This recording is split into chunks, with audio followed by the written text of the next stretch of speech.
today. From CenturyLink Field in Seattle, Washington, this is the National Football League.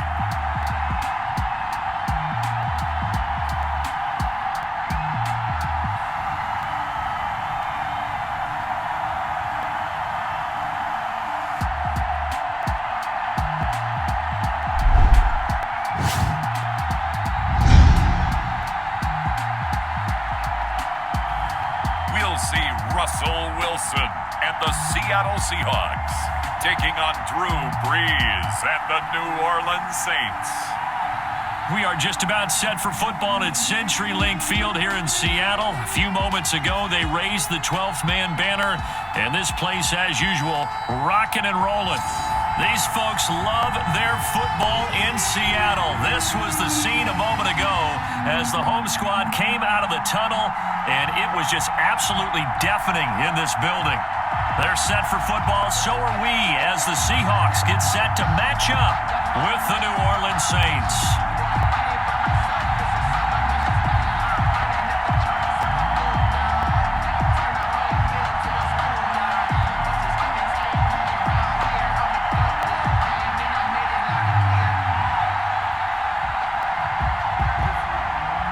Here's the kicker, Jason Myers, to get this one started. And off we go from Seattle.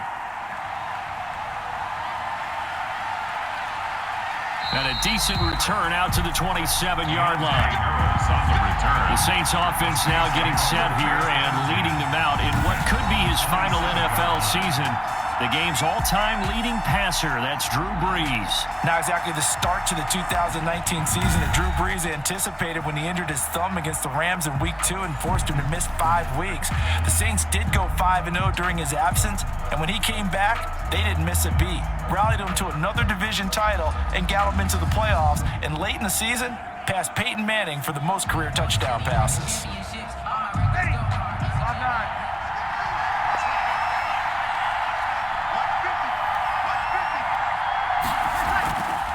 Brees now on first down. That'll be complete to Cook. And he's going to get a solid gain of 9 before being brought down. Second and right at a yard. It's a gain of 9. A good safe pass there right off the bat. That's almost a rhythm play. That's what we like to call it. Get them into rhythm early, something safe, something they're confident about, something they feel good. And once that's completed, then you just keep moving from there because the confidence elevates. A first carry now. This is Alvin Kamara. And he'll get up to the 43-yard line. 6 yards to pick up, and that's a first down. Alvin Kamara hit the NFL with a bang, had double-digit touchdowns in his first 2 seasons. Now, production fell off a little bit last year. Just 6 times did he find the end zone. But his ability to run it and catch it out of the backfield makes him hard to cover. Look for a bounce-back season in 2020. Brees now on first down. And brought in by the tight end Cook. And this one's going to go the wrong way. Losing yardage back at the 42. The completion, but they go in the wrong direction. A loss of yards, and now they're dealing with a second and long. If you're a selfish player and you're throwing the ball, you're cool with the completion. Maybe not so cool with the yardage loss, though, huh? Yeah, you went backwards on the yardage. It kind of works like a sack for the defense there. Yeah, it's a really big play for them, right? Able to figure it out, sniff it out, and finish it off.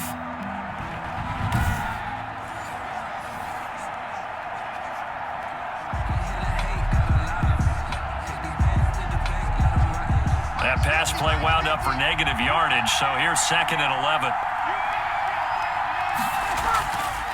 Shotgun now for Brees. And that's complete to Sanders. Brees pass. The reception good for 7. It's third down. I think defensively you're okay with that. Here in the first quarter, he's going to get some catches, but they rallied to him quickly. And that's what you count on, and I like what you just said. First quarter, can you do it all game long? They catch it, you tackle them, they go down on the spot. Because when you're able to do that and you don't give up big chunks of yardage after the catch, now you put the offense in a position where every series they have to work hard to pick up first downs, and you tend to stall them out when you do that. And it's a big play there on third down, but with the marker on the field, I don't think it's going to hold. Let's see. So a decent gain, but all for naught on the penalty. It's too bad, isn't it? They were feeling pretty good about it. The only people celebrating, the guys who just gave up that play.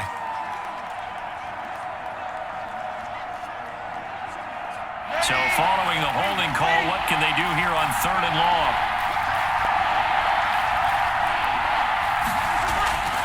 Breeze going to throw. And that is incomplete. So the defense able to get off the field here on 3rd down. It is one of the goals of the game. They've got to be effective on passing downs. It's one of the few things defenses chart. How did we do on 3rd down? That's a nice start for them in this one.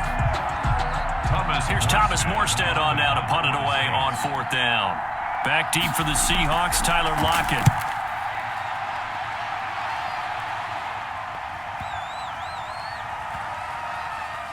And a great job here. This is going to turn out to be a beauty. This is marked down at about the 3-yard line.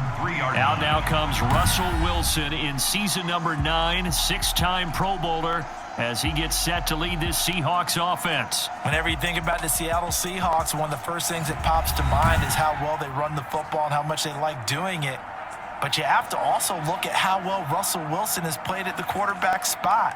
Hasn't just been a game manager. Last year, over 4,100 yards passing, the second most in his career. 31 touchdown passes and took care of the ball as well because he threw just 5 interceptions. If you need to open things up, Russell Wilson can get it done. 1st and 10 and kind of tipping their hand at running the ball. 3 tight ends are out there. A 1st down run, good for about 3. 2nd and 7 coming up.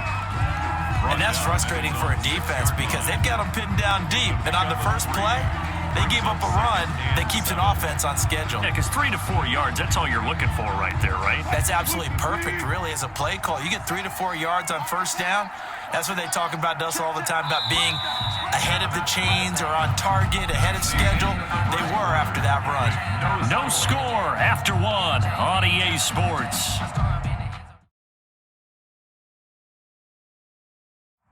On a gorgeous late summer afternoon, it's time for football from Bills Stadium in Orchard Park, New York.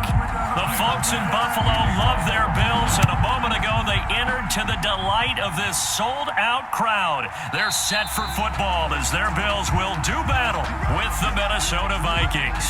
Well, the Vikings offense going back to work. In 2019, that was a 10-6 season, a win in the wild card round at New Orleans, but it's kind of been a team, Charles, that's never really been able to get over that proverbial hump. What do you see from them in 2020 and what will no doubt be a tough NFC North? Well, I see them contending again for a division crown and trying to get over that proverbial hump that you talked about. Remember, that big win in New Orleans last year in the wild card round, that fueled them, but then they ran into the best team in the NFC, San Francisco, in the next round. So they've got to find a way to win enough games and play at home, I would believe. Now, they lost Stephon Diggs, their #1 receiver, to Buffalo, but they drafted Justin Jefferson out of LSU to take his place, and they did lose a number of guys on defense. But their head coach, Mike Zimmer, he's a wizard on that side of the ball. He'll fill in for the loss of Everson Griffin and Xavier Rhodes and Linval Joseph. He thinks he's got enough pieces in place to still be awfully good. A tough spot here on their opening drive. This is 3rd and 7. From the shotgun, it's Cousins. And they take him down. The Bills get to him. The veteran Jerry Hughes drops the hammer in the backfield. And there's a sack by Jerry Hughes, and I wonder how many times it goes through his head that in his youth, he was playing offense and trying to avoid the fate that he's putting on quarterbacks play in and play out. He's a guy who knows how to get to the quarterback with speed and with power. Colquitt on to kick as he sends it away. Here now Roberts.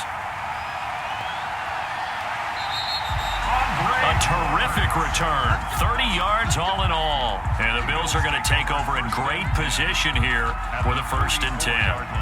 Now the Bills heading out for their next drive. Remember, they finished 10-6 with a playoff berth a year ago. But, gosh, it's now been 24 seasons since a Buffalo playoff win. However, Charles, you think about it, for the first time in years, confident optimism in upstate New York that the Bills might wind up being the toast of the new-look AFC East. And, Brandon, they're doing their best not to assume that mantle, right? They still want it to be on New England, but let's call it as it is. The Buffalo Bills, to me, are the clear front runner in the AFC East. Remember, there's no Tom Brady in New England anymore.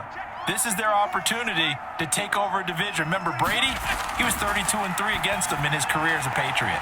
And he fumbled it. It's on the ground. And the Vikings pick up the football. And the return this time will go out to the 42-yard line. Fumble on the play. Cousins and the Vikings with a 1st and 10 at their own 42.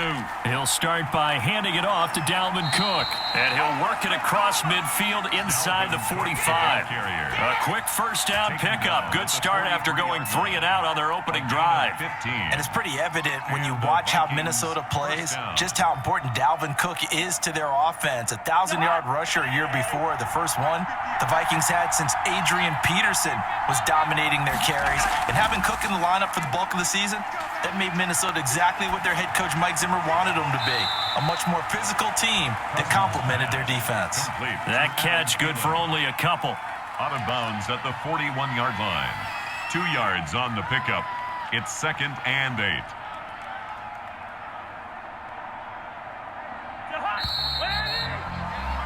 We're scoreless after one. Quarter with no score.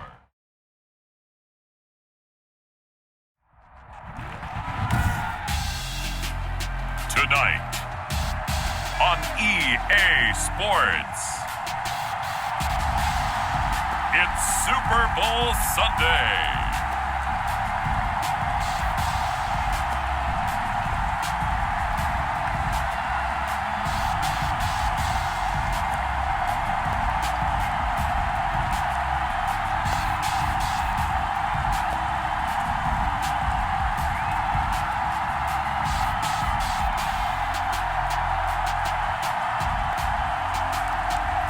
See Joe Burrow and the Cincinnati Bengals taking on Aaron Rodgers and the Green Bay Packers. EA Sports coverage of the National Football League is on the air. Tonight it's all on the line. We play for the Lombardi Trophy, as it'll be the AFC champion Cincinnati Bengals taking on the NFC champions, the Green Bay Packers.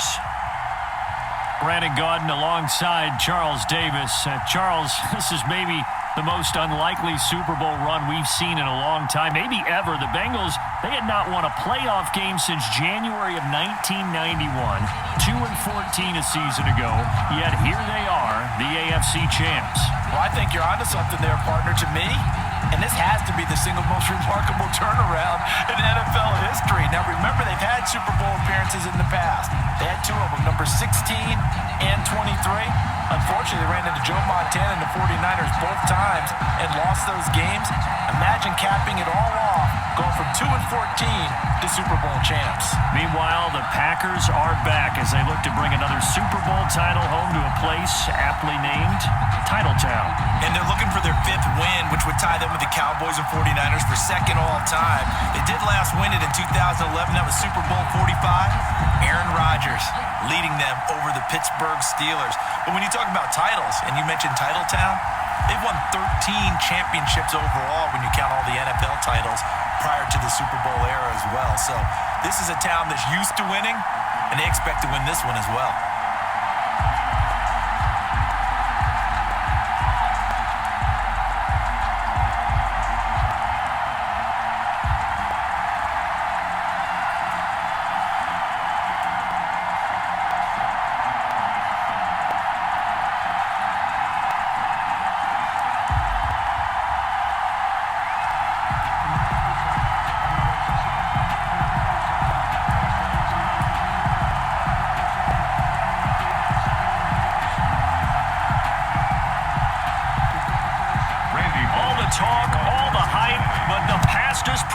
As this Super Bowl is underway. Takes it at the 7. And they'll start this drive just across the 30. Pretty nice work on the return. Time to see the offense for Green Bay go to work. Aaron Rodgers leading them. What a career it's been. Came into the league back in 2005 as the number 24 pick out of Cal. A lot of people thought the Packers might struggle a bit in 2019, but that was not the case. 13 wins, a trip to the NFC Championship game, and they were led by their quarterback, Aaron Rodgers, who led their team to a Super Bowl title after the 2010 season, and many thought that was the first of what would be many more. So precise with the football. 26 touchdown passes last year and just 4 interceptions. He knows how to get it downfield and still take care of it as well. Line of scrimmage, the 31 now on 1st and 10. And he'll be tackled at about the 35. 4 yards the result on the first play from scrimmage. Second down. Well, the end of all that hitting and hollering, it was a 4-yard run, so the offense is going to go back to huddle and feel pretty good about themselves. Defensively, you have to feel okay because you didn't let it turn into a bigger run, but the goal, shut it down for 2 yards or less. That's when you start to feel good about yourselves. Now a man open down the middle of the field, and he slips up past the 45 before being tackled. A gain of 13, it's a first down. How about a guy proving his worth in different ways? Had the big play in the run game to play before. This time, they go right back to him in the passing game, and he comes through with yet another big play. That's why you work out so hard in the offseason, so you can stay on the field and accumulate big plays. And across midfield he goes and into Bengal territory. Give him 3 on first down. It'll set up a 2nd and 7. Give credit to the defense for stringing that play out, and they gave up no cutback angle. You know he was trying to dart through. No place for him to go. A nice job there, only giving up a 3-yard gain. Coming up on 2nd and 7.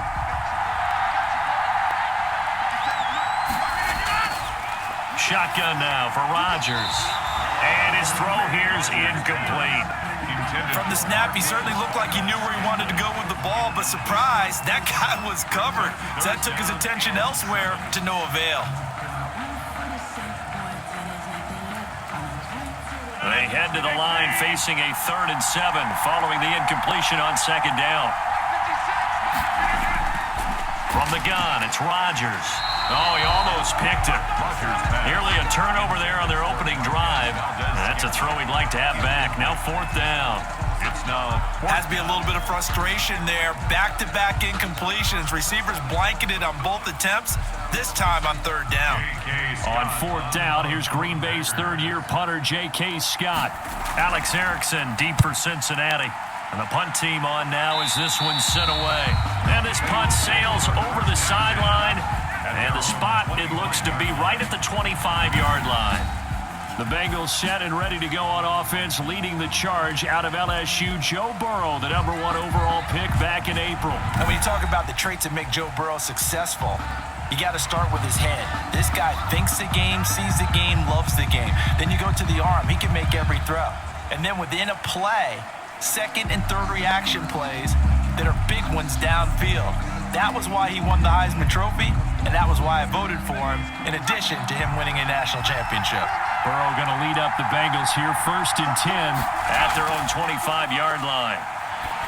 From the gun, he'll set up to throw. That's caught by his tight end, Uzama. And he's going to be dropped following a pickup of 7 past the 30 to the 32. One thing you're hoping for when you run drag routes, you're able to hit a receiver in stride, and he can pick up a lot of yardage after the catch. But in this situation, the defense was effective, able to stop him before he could get a good head of steam going. And his throw's going to be incomplete.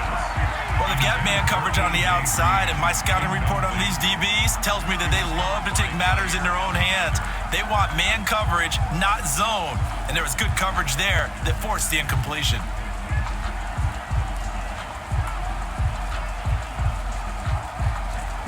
So the incomplete pass on the last play, and that leads us to a 3rd and 3.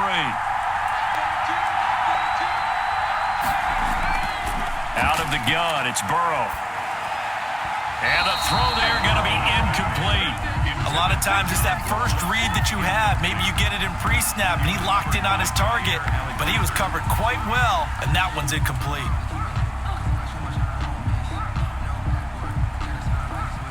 So on fourth down, on comes the left-footed punter, Kevin Huber, to punt it away. Tyler Irvin back deep.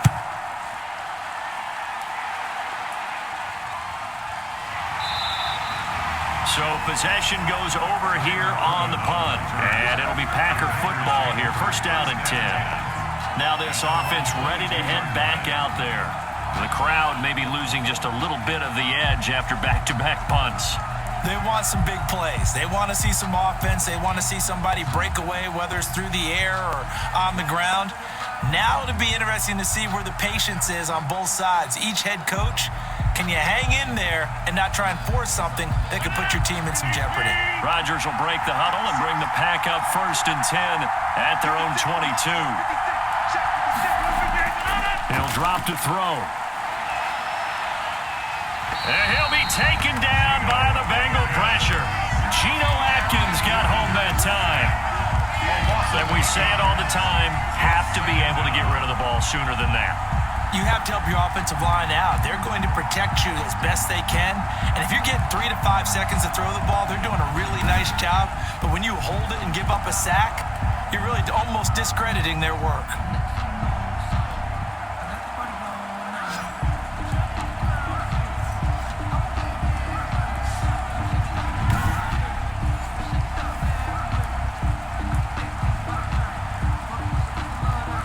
So that complicates things a bit here. 18 yards to go now on second down. Working from the gun, Rodgers. And Lewis has it, the tight end. And he's going to be brought down on what will be the final play of this first quarter. No score after one on EA Sports.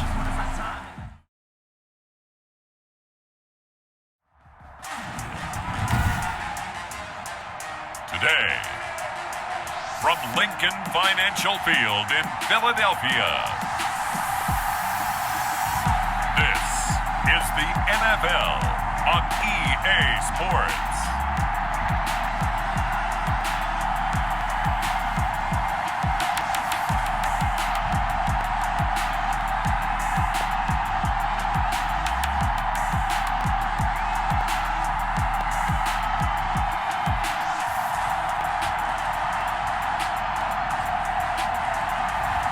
We'll see Tom Brady and the Tampa Bay Buccaneers taking on Dak Prescott and the Dallas Cowboys. Well, you folks at home can see the evidence. Snow and supposedly a few inches yet to fall here at Lincoln Financial Field in Philadelphia. Today, we've got a good NFC matchup on tap between the Dallas Cowboys and the Tampa Bay Buccaneers. Welcome again, one and all. Thanks for tuning in. I'm Brandon Gaudin on hand alongside Charles Davis. And yes, the storyline here, the weather. Snow and more of it expected as this game continues. So how will that impact how this one goes? Can these teams ignore the distraction and the strangeness of playing in a snow game? Because it actually affects the crowd as well. That big roar you get is often muffled when there's a snow game. And the second part, what's the footwear you got on? Does that fit the turf you're playing on? And how will it handle as things get a little bit slick? The return man, Wilson. And he won't quite make it to the 25. Cowboys take over first and 10. Now Dak Prescott leading the way onto the field. His 5th year now as a starter as he gets the keys again to this Dallas Cowboys offense. You hear so many discussions about Dak Prescott. Is he one of the top quarterbacks in the league? Is he still ascending? What does he need to do to get there? All I know is that when he's in control of the Dallas offense, they were #1 in the league last year in terms of yards per play, and he was second in the league in passing yards with over 4,900. This guy gets it done, and his team really likes him as their leader.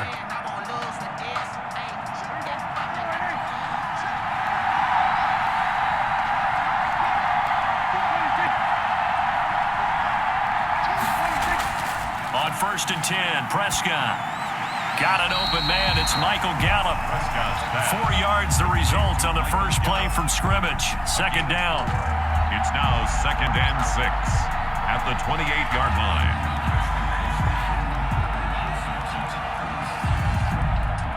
Four yards on that last completion, so that sets up 2nd and 6. Now the first carry for Ezekiel Elliott. Call it a gain of 5 there on the run, but they'll remain a yard or two short here with third down coming up. I think that's the type of run we'll continue to see throughout this game. The snow coming down, I don't expect a lot of big plays to be broken. An early test, 2 plays in. This is 3rd and 2.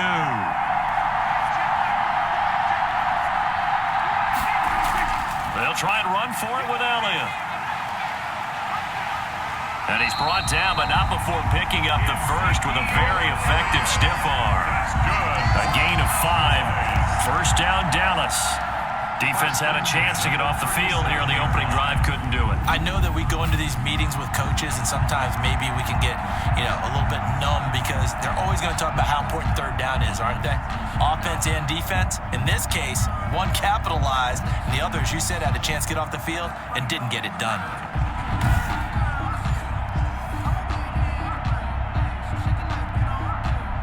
Line of scrimmage, the 37 on 1st and 10. They'll give to Elliott. And this will be stopped at the 44. That one good for 7 yards.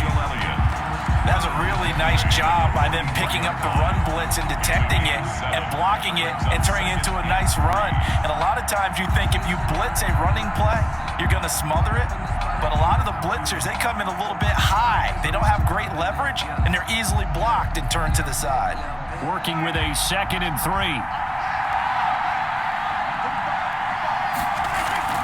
Out of the gun, it's Elliott. And taking it across midfield and just shy of the 40. Give him 14 on that one and a first down. Well, there's plenty of real estate for him to maneuver on that run, and let's face it, it shouldn't be a surprise. He's one of the better backs in the league. Had to come into this game with the idea, slow him down, otherwise it's going to be a long afternoon.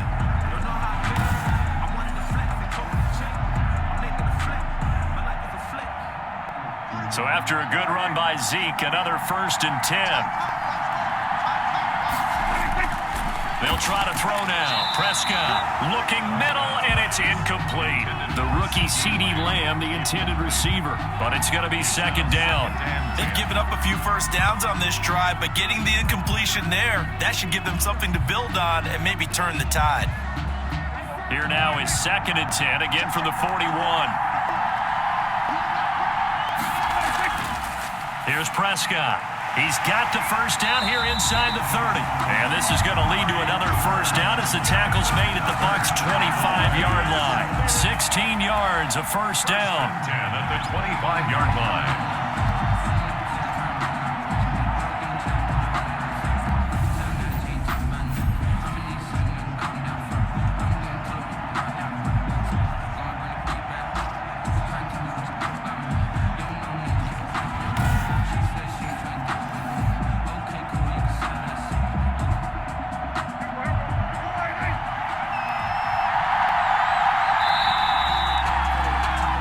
Scoreless after 1. With no score.